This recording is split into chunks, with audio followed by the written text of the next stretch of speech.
나는 당황스럽고 수치스러운 마음으로. 그렇지만 한편으로는 그녀가 나를 분명히 도와주리라는 믿음을 품고 그녀를 불렀다.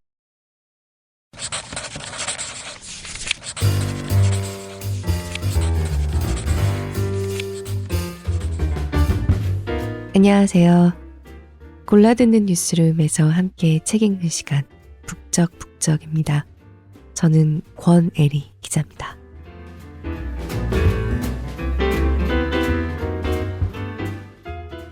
휴방이 길었습니다. 저는 코로나에 걸린 게 처음이에요. 정말 이렇게 아프고 오래가는 바이러스인지 몰랐습니다. 며칠 출근을 못하기도 했고요. 녹음은 더더욱 욕심을 낼 수가 없었어요. 목을 많이 쓰는 일을 하고 있는데 매일 생방을 2개씩 하고 있는데 계속 목소리가 좀 제대로 돌아오지 않아서 그래서 굉장히 스트레스를 받고 있습니다. 북적북적이 제일 걱정됐어요.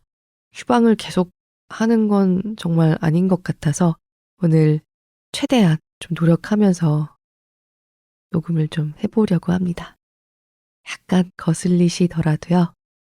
조금만 참고 들어주시면 다음 녹음에서는 훨씬 더 나아진 목소리로 돌아오도록 하겠습니다. 그리고 아직까지 냄새를 전혀 맡질 못해서 이게 좀 두렵습니다. 후각이 돌아오는 거죠. 보통 바이러스가 아니긴 하구나 새삼 깨달았어요. 요즘 A형 독감도 크게 유행하더라고요. 갑자기 기온까지 뚝뚝 떨어지고 있는데 다들 건강부터 잘 챙기면서 스스로 충분히 돌봐주면서 이 겨울 지나셨으면 좋겠습니다. 오늘 함께 읽고 싶은 책은 지난 여름의 한가운데 일쇄가 나온 최은영 작가의 중단편집 아주 희미한 빛으로도입니다. 최은영 작가가 4개 무해한 사람을 펴낸 지 5년 만에 또 한 권의 작품집을 내놨습니다. 5년 전에 제가 북적북적에서 2019년이었더라고요. 그때 4개 무해한 사람을 읽었는데요. 최은영 작가는 아마 이제 더 이상 따로 설명이 필요하지 않을 겁니다. 이 책 역시 베스트셀러의 반열에 올라서 다시 찍어내기를 거듭하고 있죠. 되도록이면 많은 분들이 읽지 않으시는 책들 중에서 보석 같은 책을 골라내고 싶다라고 생각하면서 북적북적을 하고 있고요. 이렇게 많은 사랑을 받는 책은 어쩌면 저까지 읽지 않아도 많이 아실 거라고 생각하긴 했지만요. 그래도 제가 소리내서 읽는 시간을 가지면서 북적북적에서 함께 하고 싶어서 출판사의 허락을 구했습니다. 최은영 작가의 작품들을 읽을 때마다 저는 이제는 이미 읽기 전부터 기대하고 있으면서도 항상 또 새삼 놀라게 됩니다. 작품과 제 마음 사이에 거리 설정을 하기가 너무 힘들어서 자꾸만 당황하게 돼요. 작가 본인은 이런 글들을 쓰면서 어떻게 스스로를 헤쳐나가고 있는 걸까?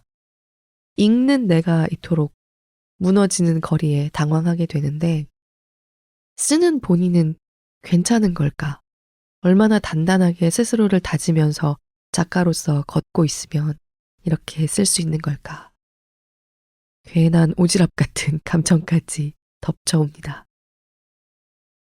제가 최은영 작가의 작품들로부터 거리 설정을 하는데 어려움을 느끼기 때문에 사실 이 글들이, 이 작품들이 얼마나 많은 사람들에게 보편적으로 다가가는 걸까에 대해서 객관적으로 생각해 보는 걸 살짝 포기했습니다.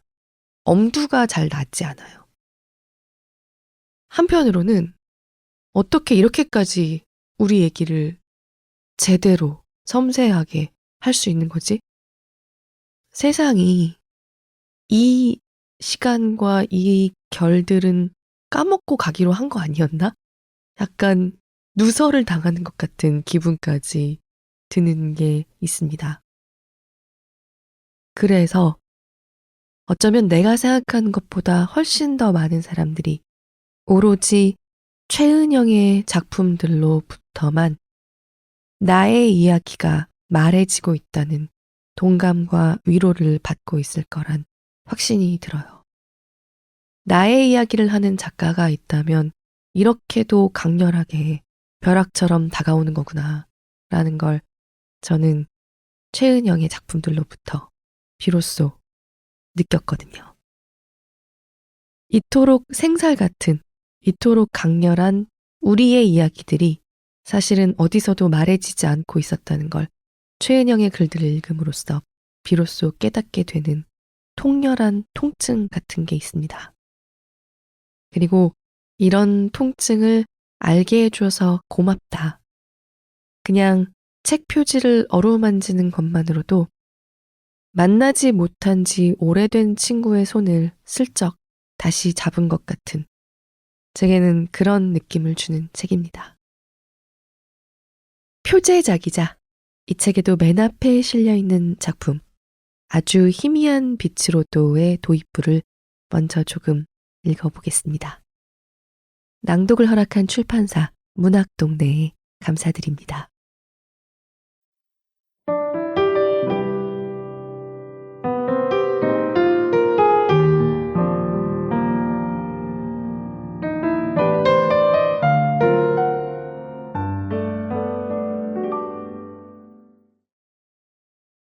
그녀의 수업은 금요일 오후 3시 30분에 시작했다.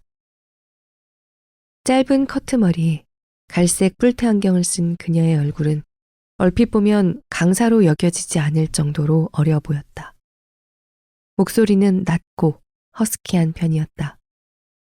영문과 전공 수업은 전부 영어 강의여서 그녀는 영어로 수업을 소개했다. 이 수업의 목표는 영어로 에세이를 작성하는 것입니다. 그녀는 한국어 억양이 강하게 드러나는 영어로 그렇게 말했다.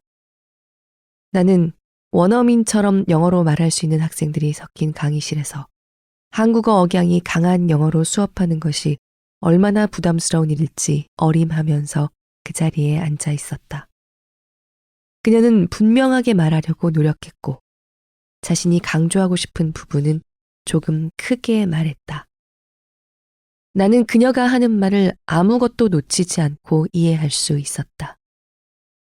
그녀는 강의 소개를 끝내고 학생들의 질문을 받았다.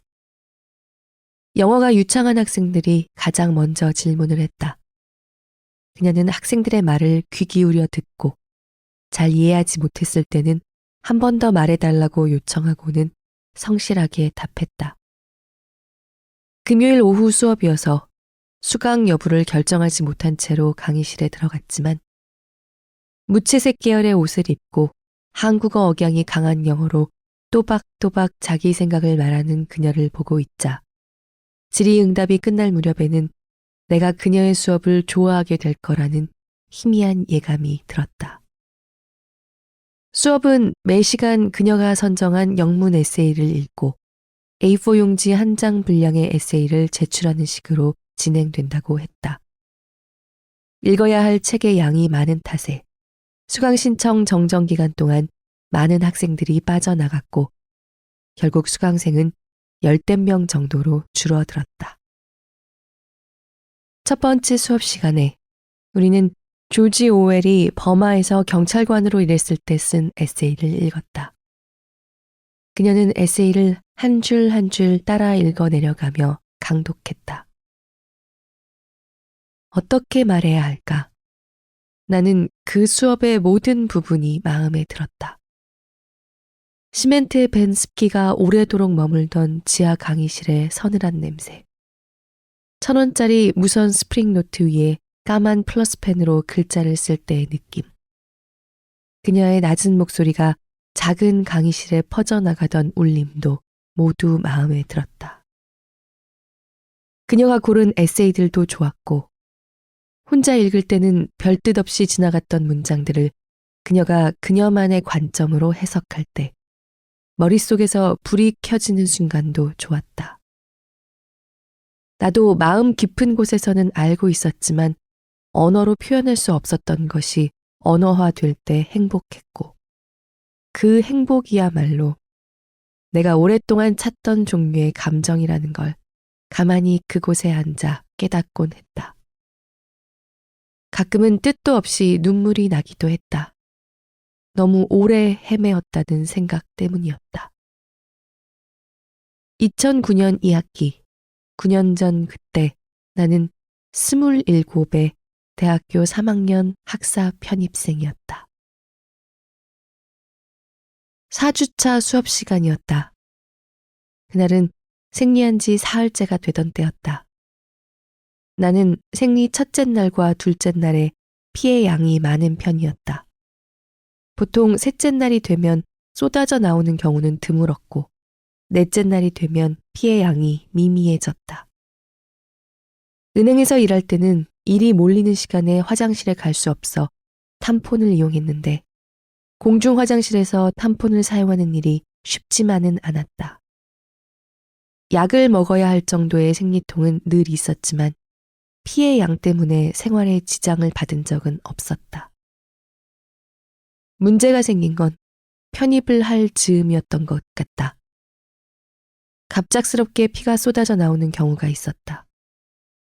매번 조심했지만 그날은 사흘째였고 수업 직전에 생리대를 갈아서 큰 문제는 없으리라고 생각했다.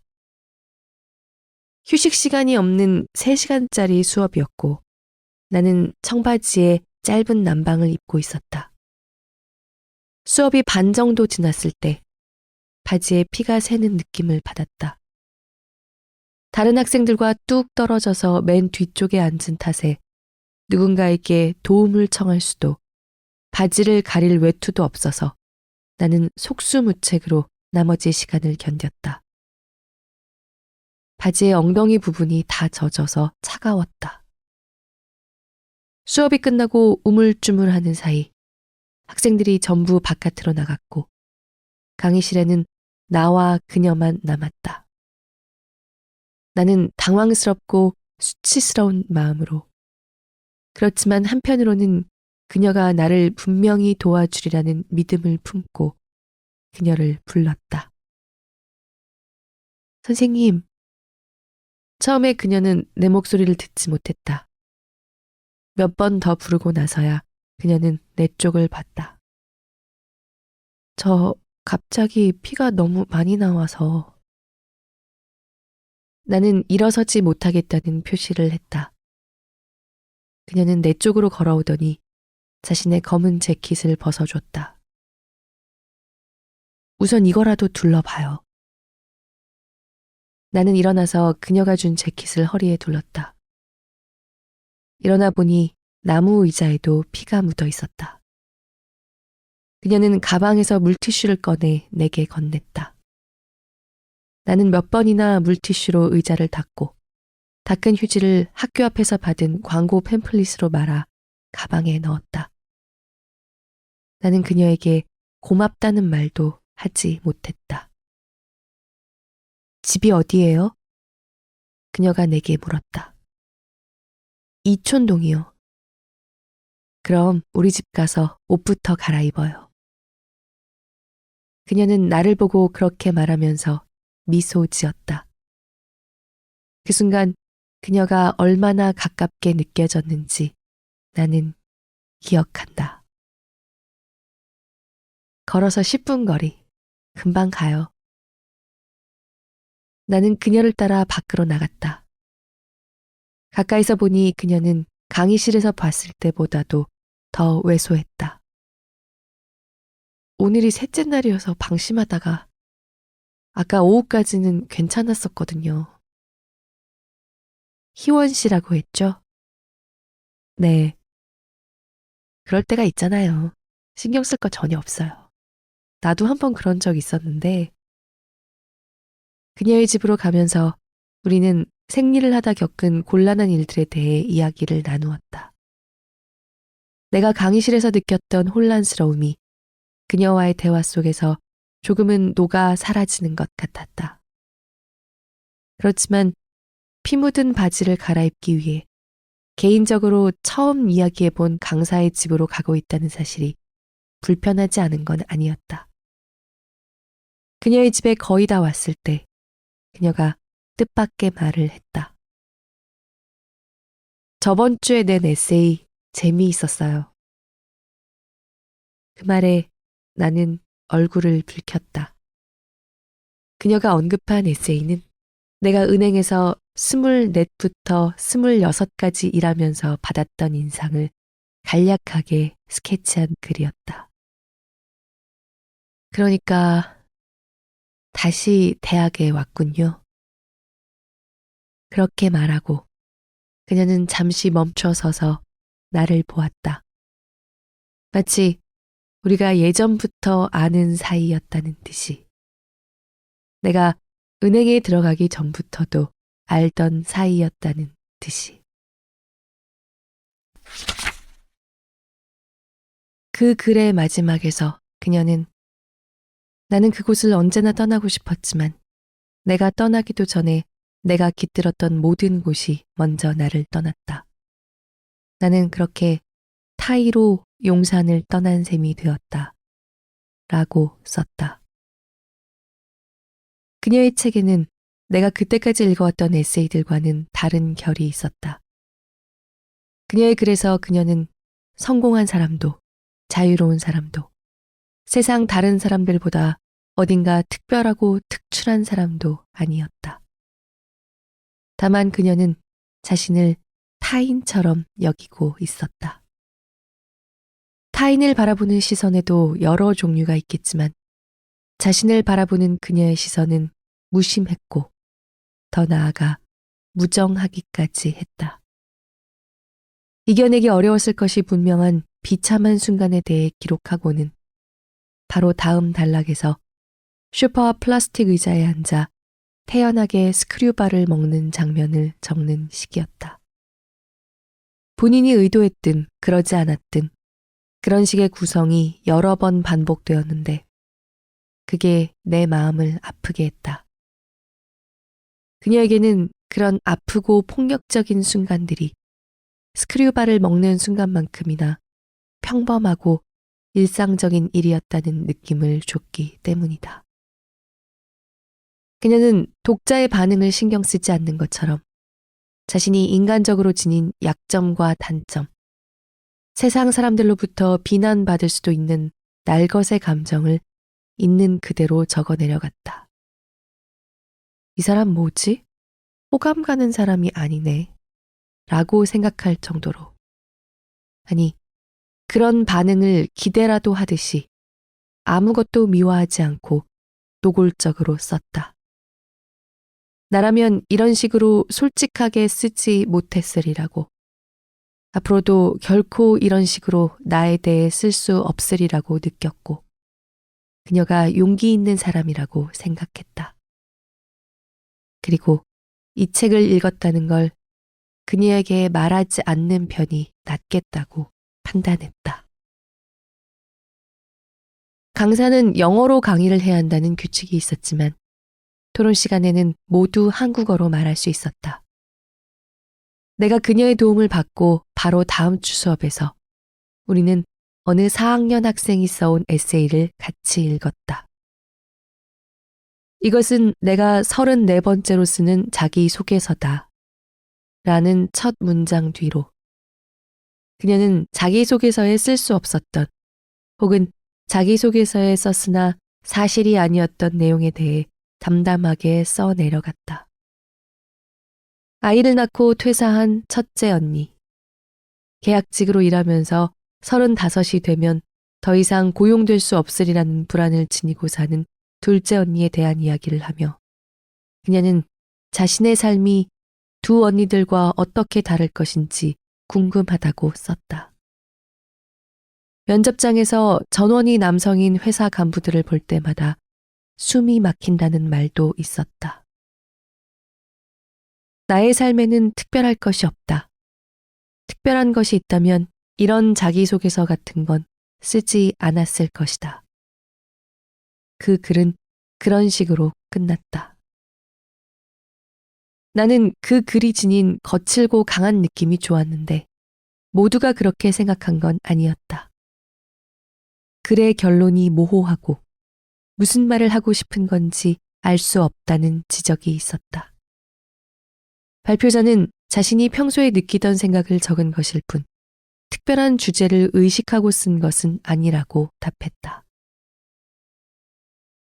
불안정한 일자리 문제나 구직의 어려움이 사회적 차별의 결과라고 은근히 주장하는 것 같은데요.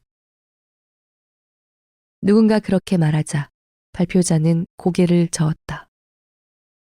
저는 그저 저와 제 가족에 대해서 쓴 것뿐입니다. 그렇지만 발표자는 망설이다 말을 이었다. 저는 저나 저희 언니들이 겪는 문제를 모두 저희들 탓으로만 생각하지 않아요. 그렇게 생각한다면 미안한 일이죠. 저나 저희 언니들에게나. 발표자가 그렇게 말하자 누군가가 의견을 더했다. 너무 극단적인 상황들만 나와 있으니까 상대방에게 자신의 생각을 강요하는 걸로 읽힐 수 있을 것 같아요. 발표자는 수긍한다는 듯이 고개를 끄덕였다. 진심으로 수긍해서가 아니라 빨리 그 시간이 지나기를 바라서 그러는 것처럼 보였다.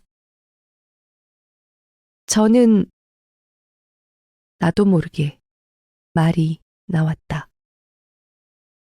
이 글에 나온 내용이 극단적이라고 생각하지 않아요. 우리도 모두 알고 있지 않나요? 평범한 이야기이잖아요. 제가 비정규직으로 일했던 회사도 그랬어요. 비정규직 다수가 어린 여자들, 간부들 다수가 남자들. 그걸 차별이 아니라고. 내가 말을 마치기도 전에 다른 학생 하나가 내 말을 자르고 자기 이야기를 했다. 중요한 건 그런 게 아니라 노동유연화 정책, 신자유주의 경제 개편이거든요. 한국이 1997년에 지금 뭐라고 했죠? 강사가 토론 중간에 끼어든 적이 거의 없었기에 모두가 그녀를 바라봤다. 노동유연화 정책이 문제라고 말했습니다. 아니, 그 전에 뭐라고 했죠? 그는 당황하여 귀가 붉어진 채로 기억나지 않는다고 말했다. 앞서 얘기한 학생의 의견이 중요하지 않다고 말했죠. 그것도 말을 끊어가면서. 그녀는 거기까지 말하고 웃음기가 거친 얼굴로 그를 바라봤다. 내 수업에서 다시는 이런 일이 없었으면 합니다. 지금 이 자리에서 앞에 학생에게 사과하세요. 그는 온통 붉어진 얼굴로 내게 사과했다. 당황한 건 나도 마찬가지였다. 나는 그가 내 말을 끊었을 때, 그리고 내 발언을 평가절하했을 때 약간 무안했을 뿐 별다른 감정은 들지 않았다. 누군가가 내 말을 끊고 내 의견이 중요하지 않다고 말하는 상황이 내게는 익숙했다. 그녀는 자신의 얘기를 개인적인 일로 받아들이지 말라고 그에게 말하고 수업을 이어나갔다. 수업이 끝나고 학생들이 강의실을 다 빠져나가고 나서 나는 그녀에게 다가갔다. 저번 주엔 감사했어요. 나는 그렇게 말하며 세탁한 재킷과 운동복 바지가 담긴 종이 봉투를 건넸다. 그녀는 봉투를 받아들더니 안경을 고쳐 쓰고 나를 봤다. 아까 내가 심했나요? 나는 그녀가 나를 약하고 어리숙한 사람으로만 생각하는 것이 싫었고 내가 꼭 오늘처럼 당하고만 살지는 않는다는 말을 하고 싶었다. 나는 거짓말을 해서라도 그녀에게 잘 보이고 싶었다. 저도 아까 한마디 할 생각 있었어요. 그녀는 내 말을 듣고 웃어 보였다. 바로 집에 가요? 내가 그렇다고 하자 그녀는 자기도 오늘 용산역으로 갈 일이 있다고 같이 가도 되냐고 말했다. 나는 망설이지 않고 그러자고 같이 가자고 답했다. 그녀와의 동행이 설레면서도 불편했지만 대수롭지 않은 것처럼 연기했다. 나는 그녀가 나를 어린 학생들을 보는 것과는 다르게 바라봐 주기를 바랐다. 그녀에 대한 동경과 호기심, 어려움이 섞인 마음을 감추려고 나는 그녀와 눈을 맞추며 이야기하려고 노력했다.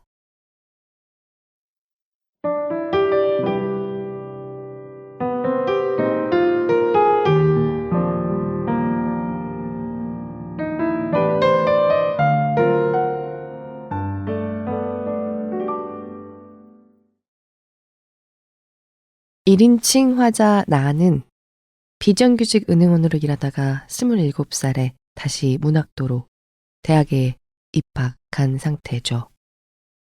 나가 동경과 동질감이 섞인 조심스러우면서도 상당히 간절한 흠모의 마음을 품고 바라보게 되는 강사, 그녀는 나가 짐작하는, 그렇게 되고 싶다고 생각하는 미래의 자신이기도 한데요.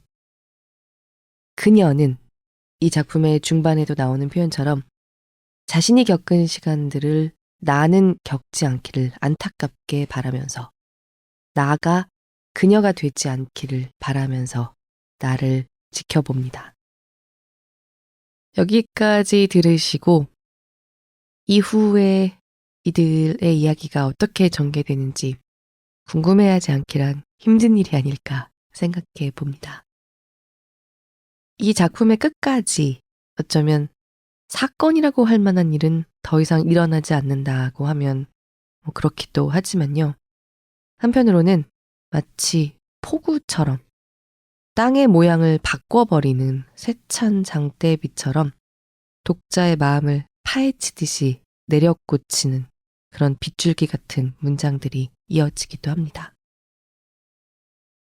최은영 작가가 섬세하게 뒤집고 관찰하는 우리 삶의 모든 결들과 관계들이 되게 그렇습니다. 스스로 알지 못했던 혹은 외면했던, 그리고 이 작품집의 한 대목에서도 핵심어로 쓰이는 말인데요. 부끄러워했던 우리 삶의 모든 순간들을 소설을 통해서 샅샅이 파헤쳐서 드러내는데 가차 없고 위로하는데도 가차 없습니다. 5년 전에 제가 북적북적에서 최은영 작가에 대해서 이렇게 소개했더라고요. 약간 다른 이야기를 하고 싶어서 사실은 5년 만에 찾아서 읽어봤는데 지금도 도저히 다른 이야기를 할 수가 없을 것 같아서 약간 다시 가져옵니다. 최은영 작가는 2000년 언저리를 경계로 청소년이 되거나 성인이 됐던 동시대 한국 여성의 한 사람으로서 내가 아는 바로 그들의 얘기를 하겠다는 자신감, 그리고 절실함이 쉼표와 마침표마다까지 뿜어져 나오는 그런 글을 씁니다. 내가 우리들의 얘기를 하지 않으면 아무도 우리 얘기를 해주지 않을 거야 라는 위기감을 느껴본 적이 있는 게 분명해 보이는 작가는 그런 위기감을 느껴본 자만이 갖고 있는 주변인의 관찰력으로 자기 얘기를 확립하기 위해서 다른 자들을 지워버리거나 장치 또는 기능만으로 취급하지 않는 소설을 씁니다. 내 중심에 있는 이야기를 하되 내가 아닌 자들의 가능성에 대한 시선을 끝까지 거두지 않는 치열한 자세, 보편성을 지녔다는 칭송을 받으려면 이 정도의 자세는 갖춘 경우라야 비로소 적합하지 않을까 생각했습니다. 라고 5년 전에 얘기했더라고요. 그런데 5년 만에 나온 단편집 아주 희미한 빛으로도를 읽고 나서도 다시 한번 이 얘기를 꼭 하고 싶다는 생각이 들었습니다. 여기 실린 7편의 작품 중에서 일종의 변곡점과 같은 역할을 하는 작품이 있습니다. 7편 중에 딱 한가운데에 실린 네 번째로 실린 답신입니다. 스포일을 하지 않는 선에서만 한마디로 소개하자면 답신은 언니와 관련된 모종의 사건으로 옥살이를 하게 되는 동생의 이야기입니다. 겉으로 봤을 때 이 자매의 서사는 배신과 균열의 서사예요. 세상에 서로밖에 기댈 것이 없는 약자인 자매들인데 오히려 그렇기 때문에 흔히 말하는 약자들 간에 더욱 치명적으로 쌓이는 갈등을 거듭하다가 서로에게 다시는 돌이킬 수 없는 상처를 주게 됩니다. 하지만 소설 속의 1인칭 화자인 동생 나는 자신의 조카, 아마도 다시는 볼 수 없을 언니의 딸에게 써내려가는 편지 속에서 배신과 균열에 대한 이야기가 아니라 우리 사이에 포기하지 않는 연대와 용서, 다른 누구도 아닌 나 자신을 살려내기 위한 연대와 용서, 그리고 이해를 보여줍니다. 바로 이런 주제의식이 아주 희미한 빛으로도의 7작품을 관통하고 있는 핵심이라고 생각해요. 답신을 기점으로 앞에 3편이 좀 더 비슷한 결로 묶여 있습니다. 동료, 친구, 사제지간 사이의 이야기가 앞에 3편이라면요. 답신부터 이어지는 그 뒤에 3편의 작품은 특히 여성과 가족, 여성 가족들 간의 균열과 연대, 그리고 작가 최은영이 끝까지 포기하지 않는 우리에 대한 믿음을 거듭 확인시켜줘요. 이들 중에 누구도 저와 같지 않은데 이들 모두 안에서 저를 발견하게 됩니다. 나, 우리 엄마, 우리 할머니, 그리고 이제 연락하지 않거나 연락하지 못하거나 소식이 뜸해진 제 친구들을 생각하게 됩니다. 아마 최은영 작가는 많은 사람들로부터 내 얘기를 해줘서 고맙다는 말을 듣고 있을 거라고 생각해요. 가장 문학적인 문학이란 결국 어떤 독자이든 간에 독자로 하여금 여기서 나의 이야기를 발견하게 하는 것이라고 할 때 저는 지금 이 순간에 여기에 최은영보다 더한 문학이 있을까 감히 생각해 봅니다. 이 책의 6번째 작품 이모에게 도입부를 좀 더 읽고 마치겠습니다. 최은영 작가의 소설들처럼 중간을 읽기 힘든 작품들이 별로 없어요. 저도 북적북적에서 소설을, 특히 단편 소설집을 여러 권 계속 읽어왔는데요. 어떤 작품들의 경우에는 중간을 읽음으로써 소개한다는 생각이 드는 경우도 있거든요. 그런데 최은영 작가의 작품들이 특히 발췌 낭독을 하려면 도입부를 읽고 마칠 수밖에 없습니다. 처음부터 차근히 쌓아 올려지는 그 시간과 관계에 대해서 읽지 않고 뒷부분을 발췌하는 것이 의미가 없다는 생각이 들 정도의 이야기를 쌓아 올리는 그런 작품들입니다. 이렇게 처음부터 공들여 쌓아 올리는 소설을 오랜만에 너무나도 기쁘게, 반갑게, 고맙게 만난다고 새삼 생각했습니다. 들어주시는 모든 분들께 늘 깊이 감사드립니다.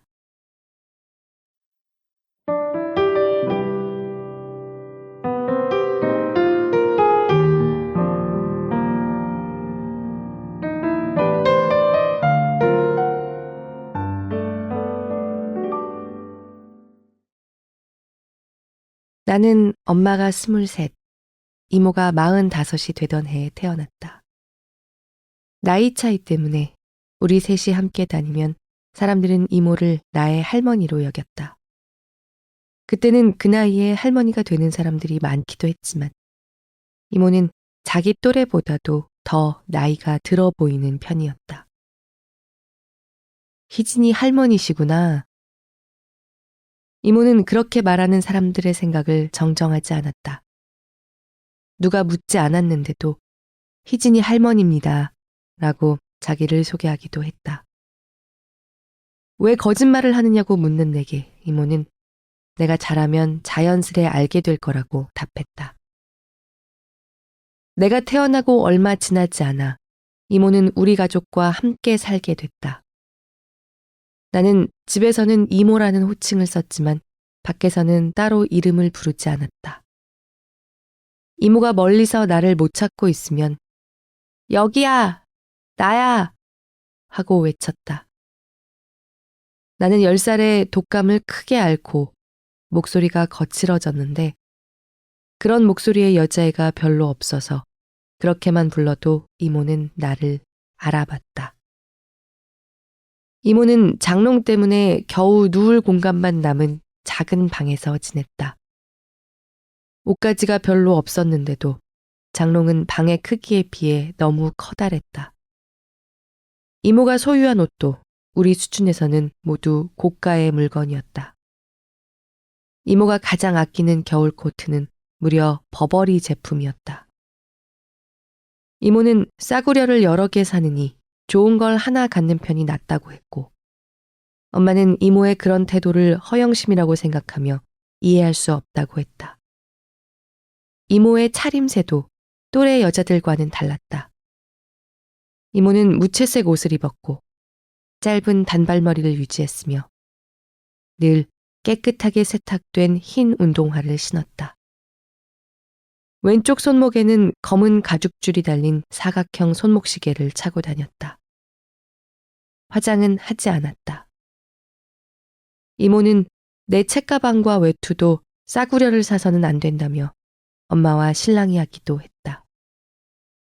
실제로 나를 키운 사람은 이모였기 때문에 또 엄마가 이모의 고집을 꺾을 수는 없었기에 어린 시절에 나는 이모의 취향이 반영된 단정한 무채색의 옷을 입고 다녔다. 나는 이모가 싫어했던 것들을 종이 한 장에 빽빽하게 쓸 수 있다. 춤추는 사람, 연예인들이 웃고 떠드는 텔레비전 프로그램, 팔짱을 끼고 걸어가는 연인, 짧은 치마, 길에서 노래 부르기, 껌으로 풍선 불기, 강아지를 자식처럼 예뻐하는 사람, 해픈 웃음, 이것도 좋고 저것도 좋다는 식의 태도, 술에 취한 사람, 경박한 사람. 엄마와 내가 연예인들이 나오는 토크쇼를 보고 있을 때 그런 우리를 차갑게 바라보던 이모의 얼굴이 떠오른다. 기본적으로 이모는 삶의 즐거움이라고 할 수 있는 대부분의 것을 배격했다. 이모는 나를 엄격하게 키웠다. 나는 어려서 눈물이 많고 예민했는데 이모는 내 타고난 특성을 있는 그대로 받아주지 않았다. 내가 울 때마다 이모는 이 다음에 커서 세상 사람들이 너를 우습게 보고 함부로 대하는 걸 원하냐며 경고하듯 냉담하게 말했다. 울고 싶으면 아무도 없는 곳에서 울어. 네 방문을 닫고 울어. 징징대면서 네 기분 받아달라고 하는 거 좋아할 사람 세상에 하나도 없으니까. 이모의 그런 양육 태도에 큰 문제가 있었다는 것을 지금의 나는 안다. 이모의 태도가 감정적 방임에 가까웠다는 것도.